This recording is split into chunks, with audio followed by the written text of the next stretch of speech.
ভাত খাওয়া হাতের নাম ডান হাত, অপর হাতের নাম বাম হাত। ভাত খাওয়া হাতের নাম ডান হাত,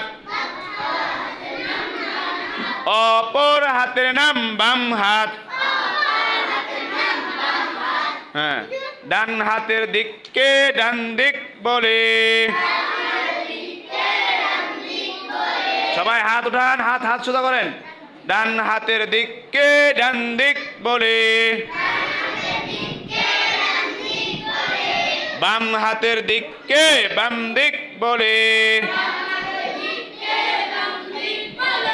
মাথার দিককে উপর দিক বলে।